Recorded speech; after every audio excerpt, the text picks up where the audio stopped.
إن الحمد لله نحمده ونستعينه ونستغفره ونعوذ بالله من شرور أنفسنا ومن سيئات أعمالنا. من يهده الله فلا مضل له ومن يضلل فلا هادي له، وأشهد أن لا إله إلا الله وأشهد أن محمدا عبده ورسوله. أعوذ بالله من الشيطان الرجيم. بسم الله الرحمن الرحيم. يا أيها الذين آمنوا اتقوا الله حق تقاته ولا تموتن إلا وأنتم مسلمون. يا أيها الناس اتقوا ربكم الذي خلقكم من نفس واحدة وخلق منها زوجها وبث منهما رجالا كثيرا ونساء، واتقوا الله الذي تساءلون به والأرحام إن الله كان عليكم رقيبا. يا أيها الذين آمنوا اتقوا الله وقولوا قولا سديدا يصلح لكم أعمالكم ويغفر لكم ذنوبكم، ومن يطع الله ورسوله فقد فاز فوزا عظيما. أما بعد، فإن خير الحديث كتاب الله، وخير الهدي هدي محمد صلى الله عليه وسلم، وشر الأمور محدثاتها، وكل محدثة بدعة، وكل بدعة ضلالة، وكل ضلالة في النار. قال الله تبارك وتعالى في كلامه المجيد: وما أمروا إلا ليعبدوا الله مخلصين له الدين حنفاء ويقيموا الصلاة ويؤتوا الزكاة وذلك دين القيمة. وقال النبي صلى الله عليه وسلم: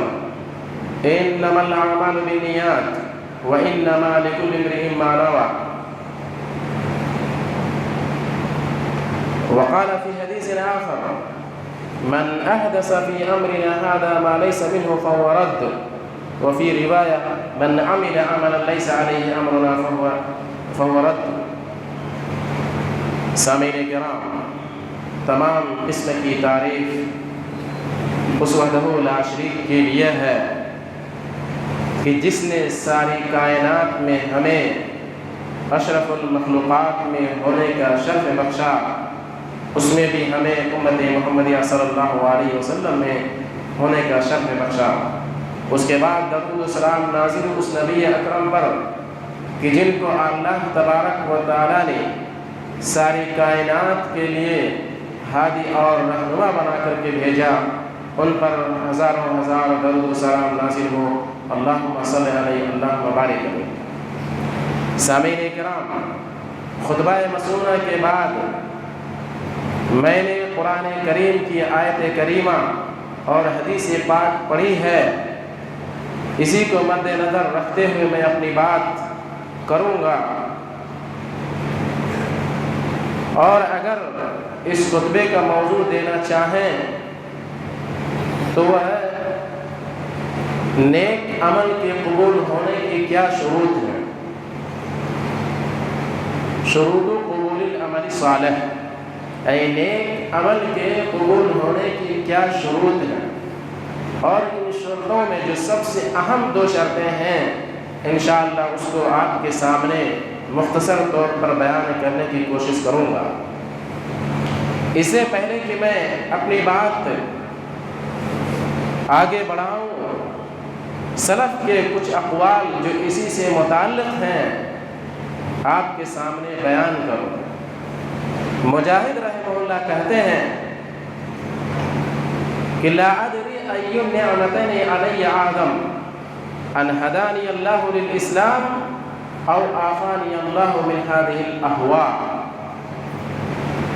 کہتے ہیں کہ مجھے نہیں معلوم، لا ادری میں نہیں جانتا، مجھے نہیں معلوم کہ اللہ تبارک و تعالیٰ کی دو نعمتوں میں سے کون سی نعمت مجھ پر زیادہ بڑی ہے، مجھے نہیں پتا،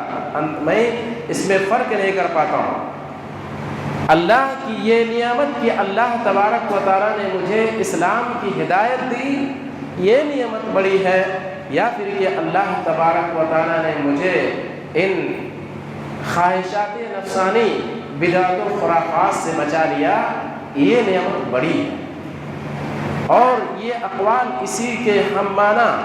جو مفہوم ایک ہی ہے، تقریباً 20-25 سلف میں سے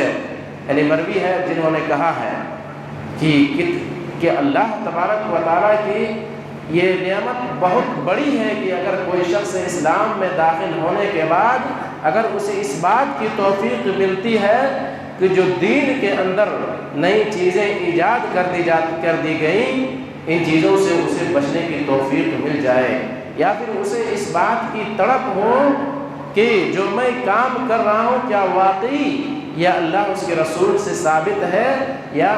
اور کیا واقعی اسی کے مطابق میں کر رہا ہوں جس طریقے سے نبی اکرم صلی اللہ علیہ وسلم نے کرنے کے لیے کہا ہے۔ تو سامعین کرام، یہ غور کرنے کا مقام ہے کہ سلف نے آخر یہ بات کیوں کہی کہ اسلام میں ہونے کے باوجود کہ اللہ تبارک و تعالیٰ نے مجھے بدعت و خرافات سے بچا لیا۔ اس کے بعد شروط کو بیان کرنے سے پہلے عمل صالح کس کو کہتے ہیں؟ تو عمل صالح کہتے ہیں العمل الصالح یشمل کل ما امر اللہ به وجوبا او استحبابا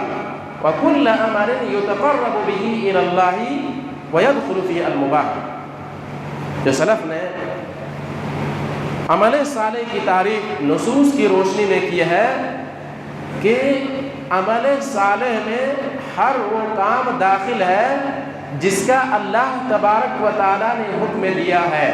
چاہے وہ واجب ہو یا مستحب جس کو ہم سنت کہتے ہیں، اور اسی طرح ہر وہ عمل کہ جس عمل کے ذریعے سے ہم اللہ تبارک و تعالیٰ کی قربت حاصل کرنا چاہتے ہیں، اللہ تبارک و تعالیٰ کے پاس یعنی دین سمجھ کے کرتے ہیں، وہ عمل بھی عمل صالح میں داخل ہے۔ یہاں تک کہ جو مباح چیزیں ہیں وہ بھی اگر آدمی کی نیت صحیح ہو تو وہ بھی عمل صالح میں داخل ہے، تو یہ عمل صالح ہے۔ یا اگر عمل صالح کہیں یا پھر عبادت، جیسا کہ عبادت کی تعریف کی ہے کہ اسم جامع لکل ما یحب اللہ ویرضاہ من الاقوال والاعمال الظاہرۃ والباطنہ۔ ابن تیمیہ رحمہ اللہ کی یہ تعریف ہے عبادت کی کہ عبادت ایک ایسا اسم ہے جو ان تمام چیزوں کو شامل ہے، یعنی عبادت ایک ایسا اسم ہے جو ان تمام چیزوں کو شامل کرتا ہے، اس میں شامل ہے جس کو اللہ تبارک و تعالیٰ کے جو اللہ تبارک و تعالیٰ کے نزدیک محبوب ہو اور جس کو اللہ تبارک و تعالیٰ پسند کرتا ہے، چاہے وہ اقوال ہو یا اعمال ہو، ظاہر ہو یا باطن میں ہو۔ کہ آدمی جو کرتا ہے اس کے ظاہر میں لوگ دیکھتے ہیں، یا تو ظاہری طور پر کرتا ہے یا تو پھر جس کا پتہ یعنی ایسے طریقے سے کرتا ہے جس کا پتہ صرف اور صرف اللہ تبارک و تعالیٰ کو پتہ ہو، خاص کر کے اعتقادات کے بارے میں کہ آدمی کیا اعتقاد رکھتا ہے۔ تو یہ عمل صالح اور عبادت کی مختصر تعریف کہ عبادت اس کو کہتے ہیں،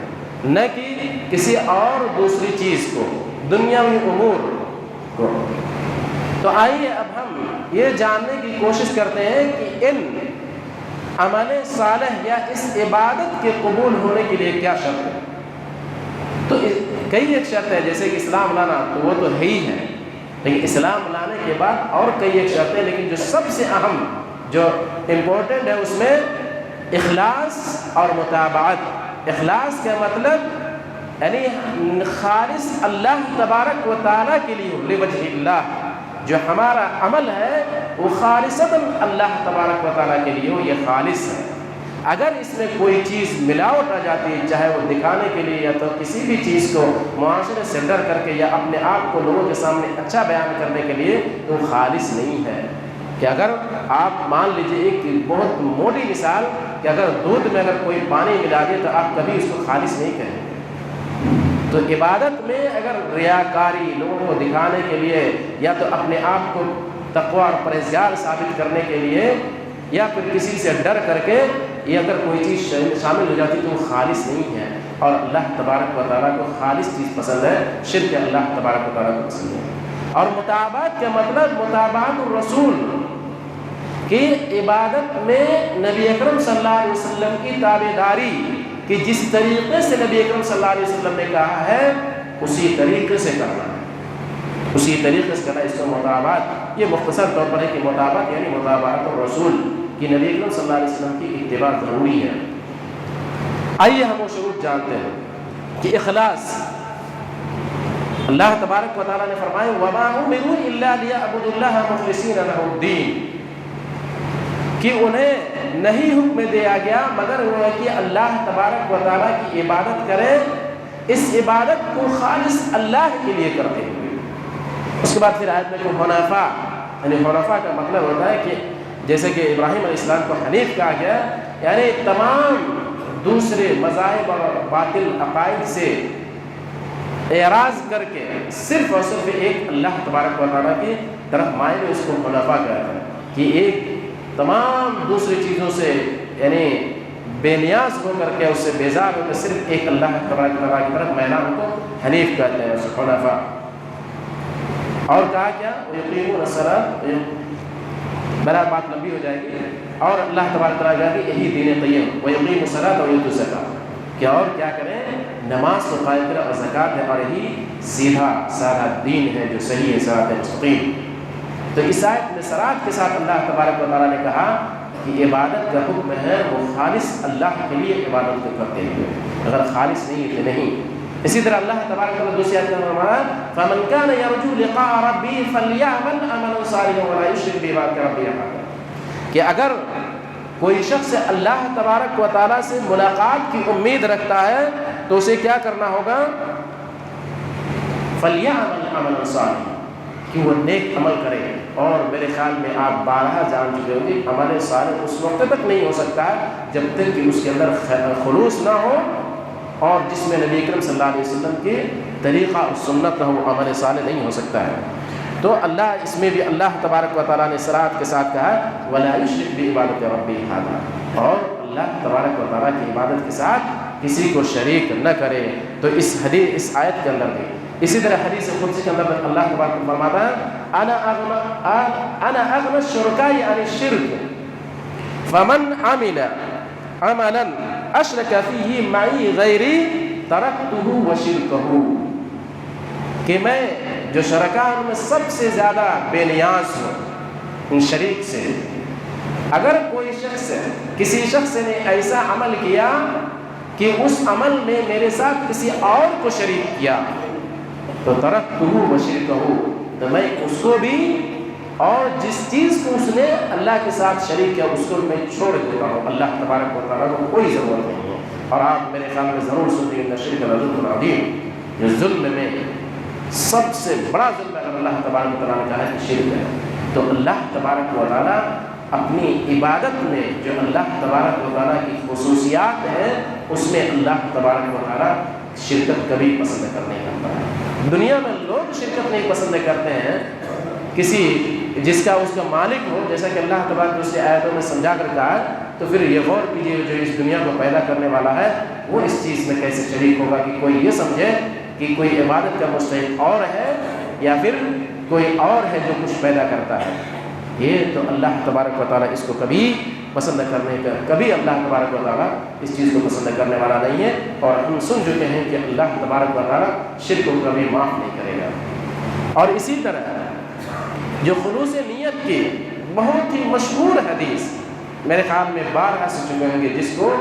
امام بخاری رحمہ اللہ نے اپنی صحیح بخاری کے اندر سب سے پہلے ذکر کیا، سب سے پہلے حدیث جو عمر بن خطاب رضی اللہ تعالیٰ عنہ حدیث ہے انما الاعمال بالنیات وانما لکل امرئ ما نوى، کہ امام بخاری رحمہ اللہ نے اس یعنی اپنے صحیح کے اندر جو سب سے پہلے اس حدیث کا ذکر کیا ہے، محدثین بتاتے ہیں کہ یہ طالب علم کو بھی بتانا ہے جو حدیث پڑھتے ہیں کہ پہلے تم اپنی نیت کو خالص کرو۔ اس میں یہ بھی اشارہ ہے کہ سب سے پہلے تم اپنی نیت کو خالص کر لو کہ جو دین تعلیم حاصل کر رہے ہو خالصتاً اللہ کے لیے اور دین کو سیکھنے کے لیے، کسی اور دوسرے مقصد کے لیے۔ تو نیتوں کا قبول ہونے کا دار و مدار کس پر ہے؟ اعمال کے قبول ہونے کا دار و مدار کس پر ہے؟ نیتوں پر، کہ اگر آدمی کی نیت صحیح ہے اسی کے اعتبار سے اس کو ثواب اور اس کا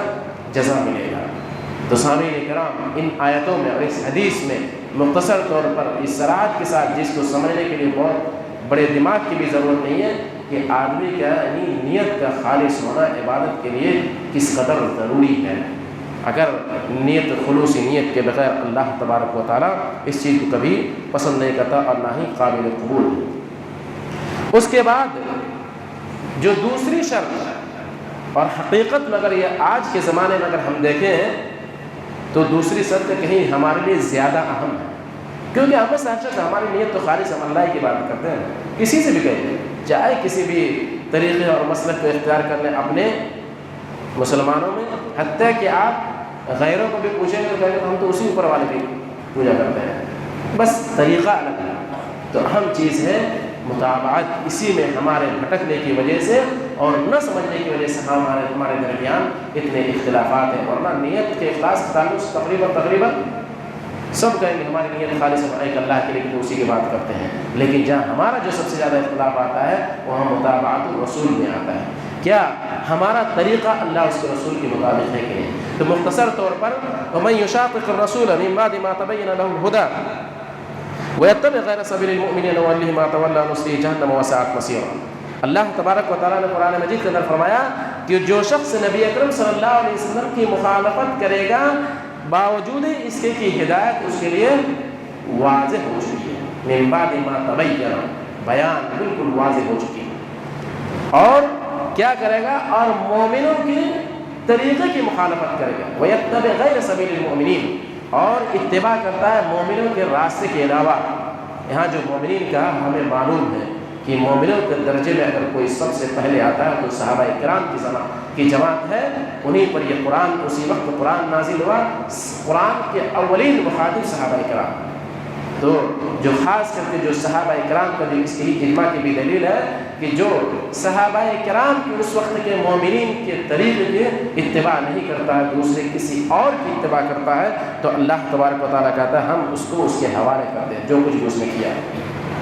اس کے بعد ہم اس کو جہنم میں داخل کریں گے، اور یہ کیا برا ہی ٹھکانہ، کیا بڑا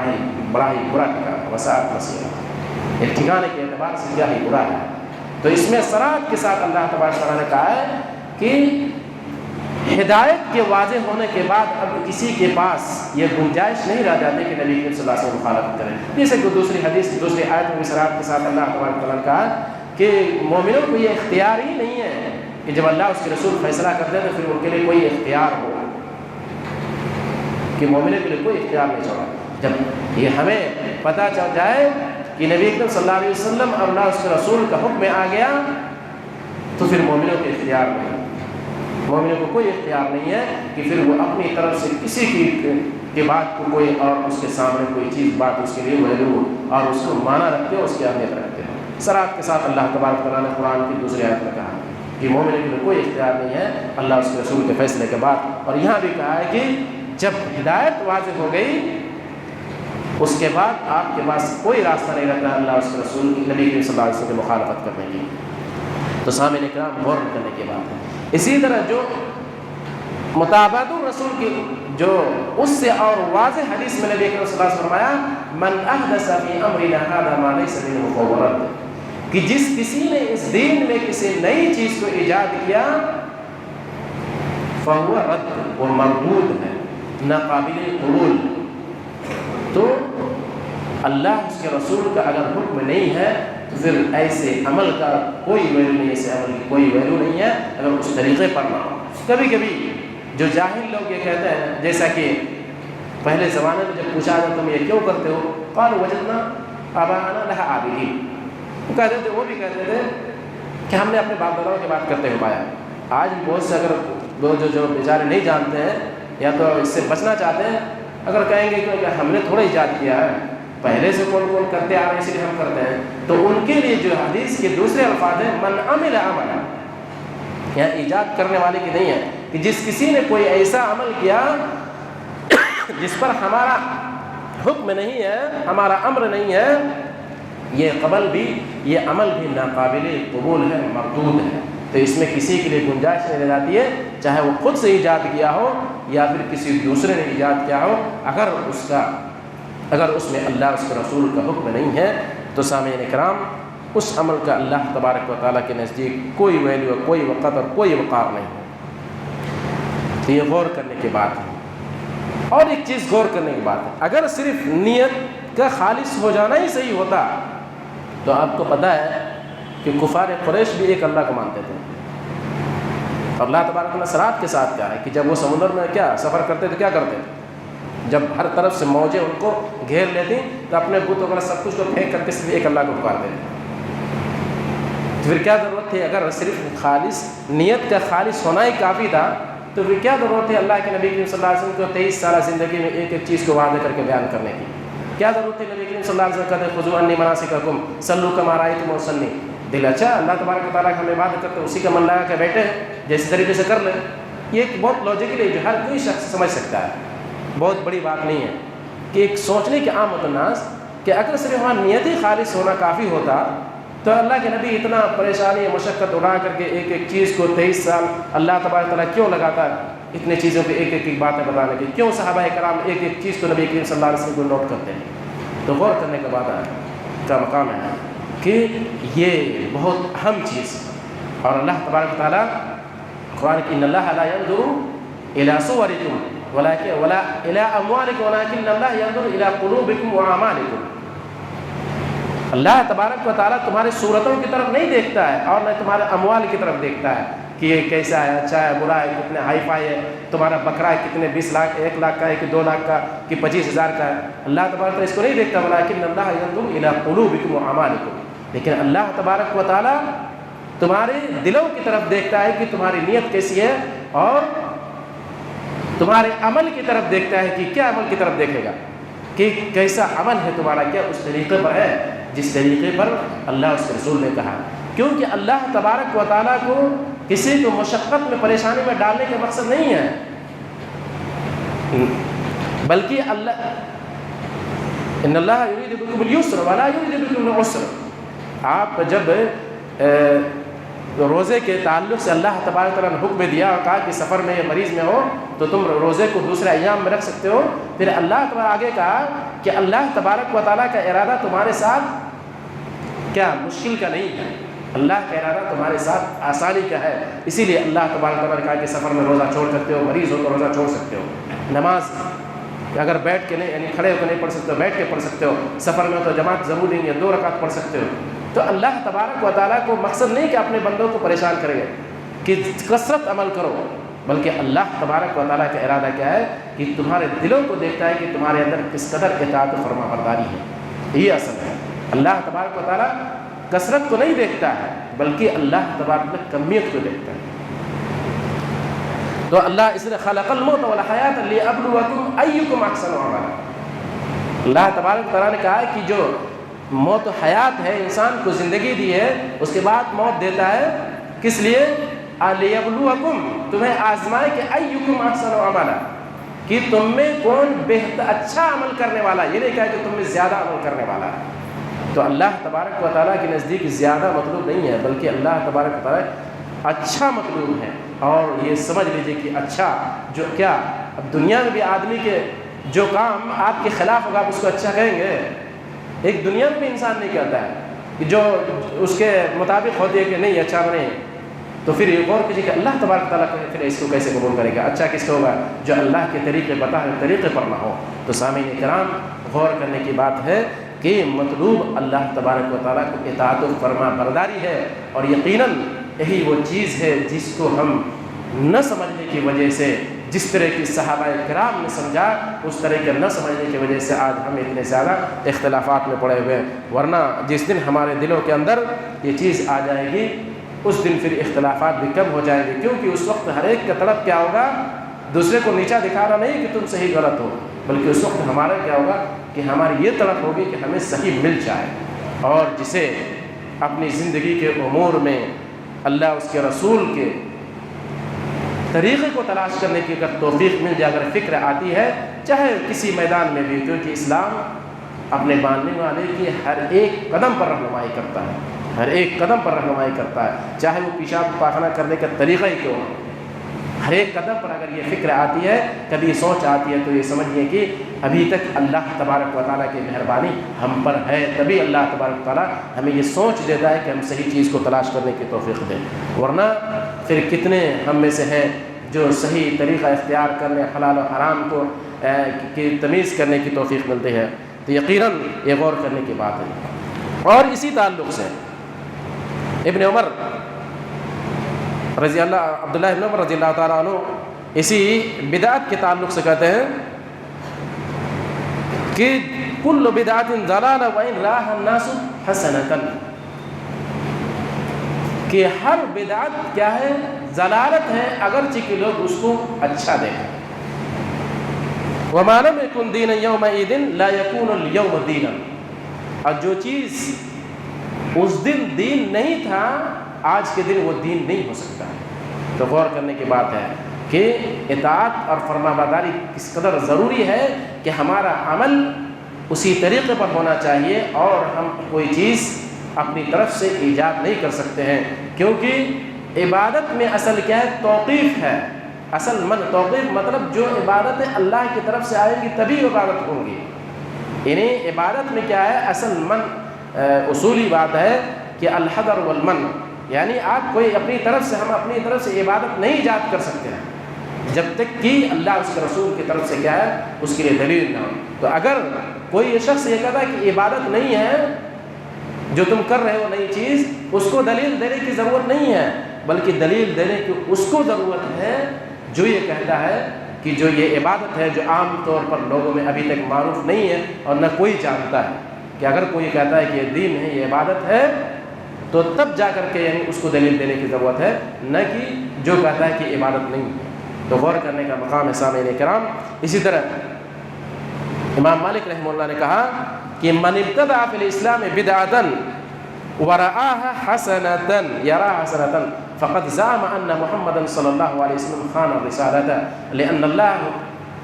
اللہ تعالی هو الذي يقول اليوم اکملت لکم دینکم واکملت علیکم نعمتی ورضیت لکم الاسلام دینا، کہ اگر کسی شخص نے دین میں بدعت ایجاد کرتا ہے اور اس کو اچھا سمجھتا ہے، کہتا ہے یہ بدعت حسنہ، تو یہ اس بات کا دعویٰ کرتا ہے اپنے زبان، اگرچہ کی زبان سے نہیں کہا لیکن زبان حال سے، کہ نبی اکرم صلی اللہ علیہ وسلم نے رسالت میں خیانت کی۔ کیوں؟ کیونکہ اللہ تبارک و تعالیٰ ہی کہتا ہے کہ الیوم اکملت لکم دینکم واتممت علیکم نعمتی ورضیت لکم الاسلام دینا، کہ میں نے آج کے دن دین کو مکمل کر دیا، اور جس میں اگر کوئی چیز اچھی ہو یا باقی ہو تو وہ چیز مکمل نہیں ہو سکتی ہے۔ تو سامعین کرام، کچھ چیزیں اصولی باتیں ہیں، یہ سمجھنے کی ضرورت ہے کہ جس دن آدمی ان چیزوں کو سمجھے گا تو یقیناً پھر اسے اس بات کی فکر لاحق ہوگی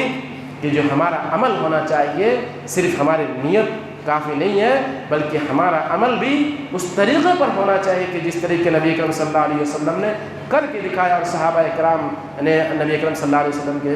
پاس کیا ہے۔ اسی لیے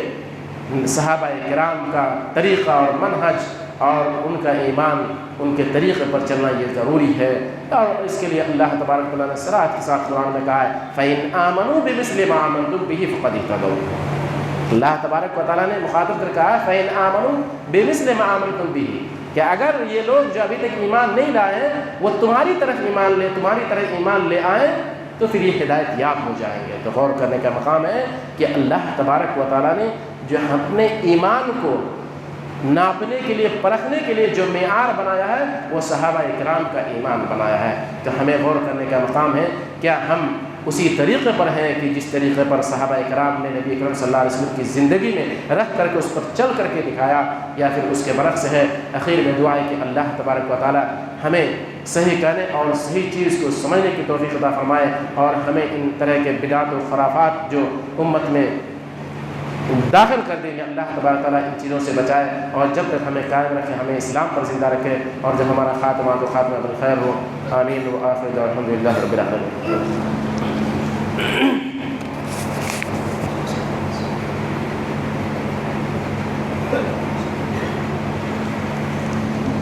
ان الحمد للہ نحمده